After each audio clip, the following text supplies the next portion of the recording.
So hey guys, welcome back to another video of Soul Learn and I hope कि तुम लोग बहुत ही ज्यादा अच्छे और मजे में होगे। वीडियो में आगे बढ़ने से पहले मैं कहना चाहूंगी कि अगर तुमने इससे पहले का एपिसोड अभी तक चेकआउट नहीं किया तो पहले जाओ और जाके उसे देख लो, वरना यहाँ तुम्हें कुछ समझ नहीं आने वाला। और अगर देख लिया है तो बिना किसी देर के वीडियो को फटाफट से शुरू करते हैं। सो होमीज, जैसा कि हमने लास्ट एपिसोड में देखा था, जहाँ पर युहाओ अपने टीममेट्स के साथ उस अंडरग्राउंड वाटर डंजन के पास पहुंच जाता है, जहाँ पर युहाओ अपने स्पिरिचुअल अवतार को सेंड करता है, जहाँ पर वो पाता है कि यहाँ पर इन लोगों ने इस पानी में सोल सप्रेसिंग पाउडर नाम की चीज को मिला रखा है, जिससे जितने भी हॉस्टेजेस यहाँ पर पानी के अंदर कैद है उन सभी की जो सोल पावर है वो पूरी तरीके से डिस्ट्रॉय हो गई। इसी दौरान जो थर्ड एल्डर था वो यहाँ पर युहाओ को भांप लेता है। साथ ही हम देखते हैं कि मा ज़्याओ टाओ भी उसके पीछे हाथ धोकर पड़ जाती है। इसी के साथ नेक्स्ट सीन में हम देखते हैं कि युहाओ की जो स्पिरिचुअल अवतार था वो उस टनल से बाहर निकलकर उसकी बॉडी में समा जाता है, जिसके बाद वो सभी को सारी अपडेट्स दे देता है और फिर ये भी प्लान बनाता है कि वो आज अकेले यहाँ पर मा ज़्याओ टाओ का सामना करेगा।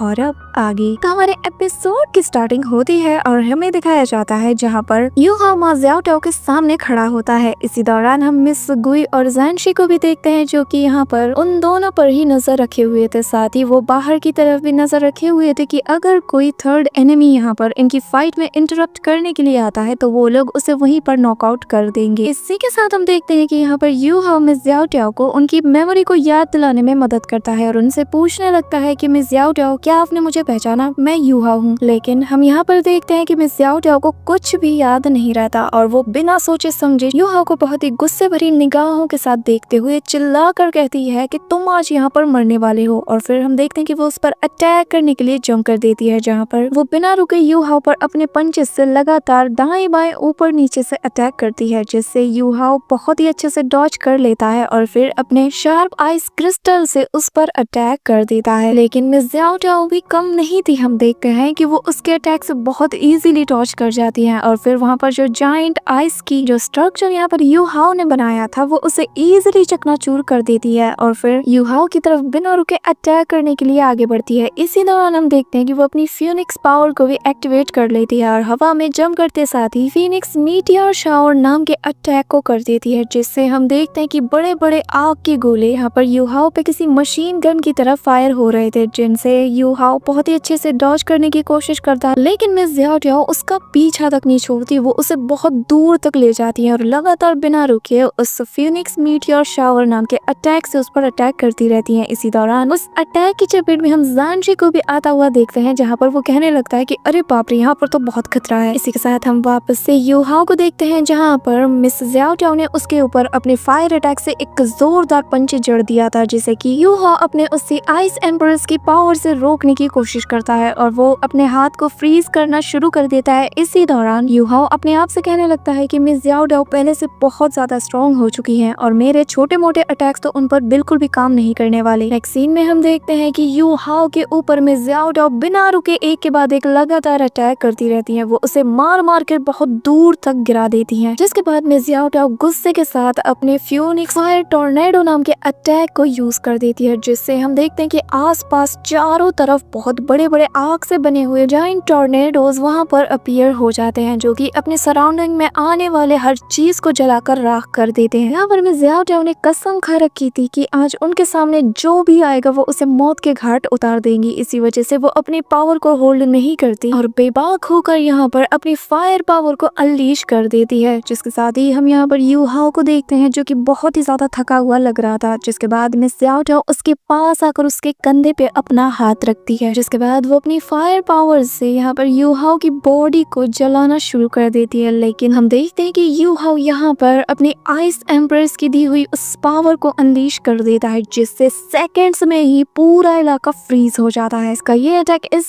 हद तक पावरफुल था कि वो मिस ज़्याओ टाओ जहाँ पर वो खड़ी थी वो वहाँ पर उसके पैर तक को भी फ्रीज कर देता है। इस पर मिस ज़्याओ टाओ कहने लगती है कि तुम अपने इस अल्टीमेट अटैक से मुझे रोकना चाहते हो? हाँ, मुझे अफसोस की बात है कि तुम्हारा ये अल्टीमेट अटैक भी मेरे फायर अटैक को रोक नहीं सकता। लेकिन तभी हम देखते हैं कि यू हाउ उससे कहने लगता है कि तुम गलत हो, मैं यहाँ पर ना तो तुम्हें सप्रेस करने की कोशिश कर रहा हूँ ना तो तुम्हें रोकने की, बल्कि जिसके बाद वो उसका हाथ पकड़ते हुए उससे कहता है कि मैं तो तुम्हारे एक मिस्टेक करने के इंतजार में था कि कब तुम वो गलती करो और कब मुझे मौका मिल जाए। यहाँ पर मिस गुई और जानशी भी उसे बहुत ही केयरफुली देख रहे होते हैं। जिसके बाद नेक्स्ट सीन में यू हाउ यहाँ पर अपने गॉड इलेक्ट्रोलस की पावर को एक्टिवेट कर देता है और फिर मिस ज्याओ टाओ इसे देखते साथ ही बहुत ही ज्यादा शॉक्ड हो जाती है। नेक्स्ट सीन में हम देखते हैं कि वो गॉड इलेक्ट्रोलस की पावर को यूज करते ही वहाँ पर एक फॉर्मेशन में मिस ज्याओ टाओ को कैद कर देता है, जो कि उसके अंदर मौजूद जितने भी इविल एनर्जी है उसे उसकी बॉडी से प्यूरिफाई करने में लग जाता है। इसी दौरान हम देखते हैं कि मिस ज्याओ टाओ को बहुत ही ज्यादा पेन होता है और वो तड़पते हुए चिल्लाना शुरू कर देती है, लेकिन यू हाउ ने भी ठान लिया था कि आज मैं किसी भी सूरत में इसको वापस तो ला कर ही रहूंगा और फिर वो अपने उस डिवाइन वेपन को भी यूज कर देता है। जिसके बाद नेक्स्ट सीन में ही हम देखते हैं कि वहाँ पर एक जोरदार शॉकिंग वेव निकलती है जिससे मिस ज्याओ टाओ के अंदर से जितनी भी इविल एनर्जी थी सब कुछ प्योर हो जाती है। नेक्स्ट सीन में यू हाउ उसके करीब आते हुए उसे थाम लेता है और कहने लगता है कि क्या मैं तुम्हें याद नहीं, याद करने की कोशिश करो, हमने साथ मिलकर श्रेक एकेडमी चैंपियनशिप को जीता था। नेक्स्ट सीन में ही हम देखते हैं कि यहाँ पर मां ज्याओ टाओ को होश आ जाता है और वो अपने सेंसेस में आते साथ ही कहने लगती है कि हाँ तुम तो यूहा हो, लेकिन मैं कौन हूँ। जिस पर यूहा